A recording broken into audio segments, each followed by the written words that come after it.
Hey everyone, welcome back to Shop Life. I wanted to make a quick update video since I've been getting a lot of questions regarding the 135i that we had started rebuilding about a couple of vlogs back, and it was the one that we're going to pretty much make it as a track car and still somewhat daily driver for one of my buddies. And we actually, finished all the body work and did some of the maintenance on it, and then he had actually been driving it around so that way he can get it to pass smog and get it, completely registered and all that. But as luck would have it, he was driving it, he picked up the car. 2 weeks later, not even 2 weeks, I get a call. He's like, "You're not gonna believe what happened." And I'm like, "What?" I'm expecting like, oh, turbo went out or clutch went out. But what happened was somebody actually ran into him in the back.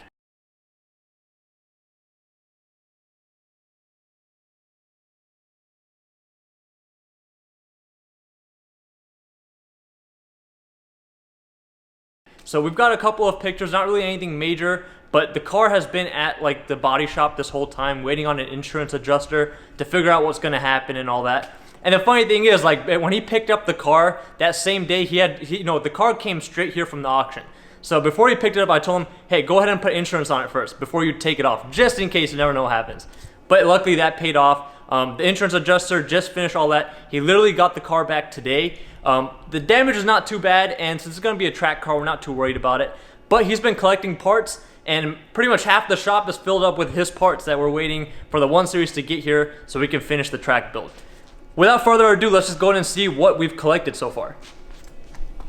So don't mind the extra mess here, but this is the main thing right here. This is a full E90 M3 rear end with a limited slip diff, came with the axles and everything, but also with his luck, he ended up getting this whole assembly, but the lower control arm is actually completely cracked. And this might just be from when it was being loaded. I don't think it's with the wreck itself, because both sides are the same. So I'm guessing when they were loading it with like a forklift or whatever, that's when they damaged that. But this whole end came with all the brakes, calipers. It did come from the East Coast, which is why there's so much rust. But we're probably gonna be doing all poly bushings, changing all the control arms, doing all that. We already have the KW V3 coilovers for the 1M, and luckily the 1M and the E90 M3 suspension-wise should be very interchangeable. So those rear coilovers will mount to this, and the front coilovers we just have to change the top hat. The top hats, not a big deal. Let's keep going. We've got a lot. Oh, actually, we've got some right here.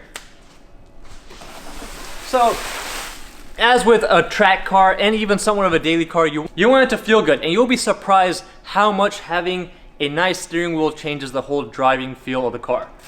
So he actually found a seller from Ukraine that pretty much redoes the whole steering wheel. They did the whole flat bottom, new grip, the leather and everything smells so good. Like, it's like high quality leather.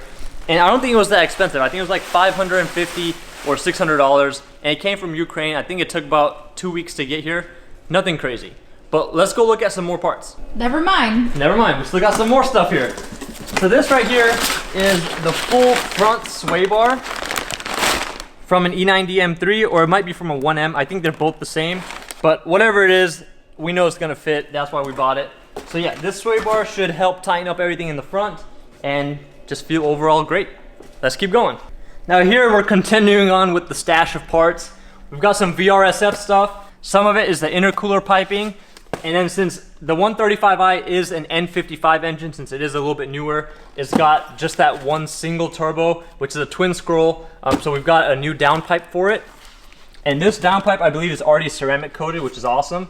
Then we've got a starter, because the starters are known to go out on a lot of these N series motors, or engines, however you want to say it. And this starter is just preventative for the most part, since we're gonna have the intake manifold off to make sure everything's nice and tight in there. Do the walnut blast and all of that as well.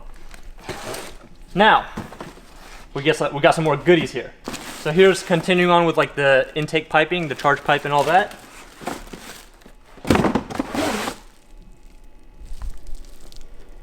What is this?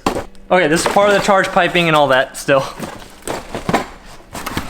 Then we've got sway bar links, just normal suspension maintenance stuff. Then we've got the whole Mishimoto catch can system.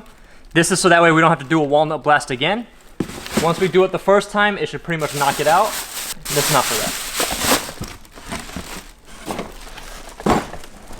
And then finally, we've got the KW V3 coilovers, which I believe we showed in during the whole rebuild process as well. For this, only other thing that we're still gonna need are those 1M top hats for the front coilover suspension.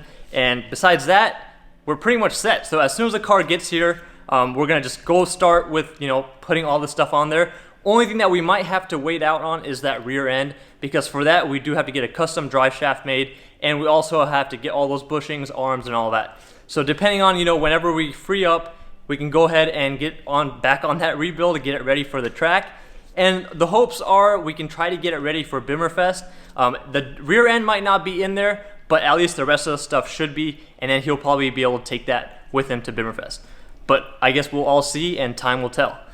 But in the meantime, we're about to upload another rebuild right after this vlog goes up, probably in a couple days. We're pretty much almost done with that whole rebuild. You know, we knocked these rebuilds out really quickly, at least we tried, because, you know, at the end of the day, I would rather have that car ready on the road driving instead of sitting in here collecting dust, all right? So the other rebuild, you just have to stay tuned for it. And if you guys do follow my main channel, and I hope you guys saw my last video on there, pretty much going over what I want to do as far as, you know, my future goes in terms of the shop and everything. And for the most part, just a little recap real quick instead of going through that whole video if you haven't watched it.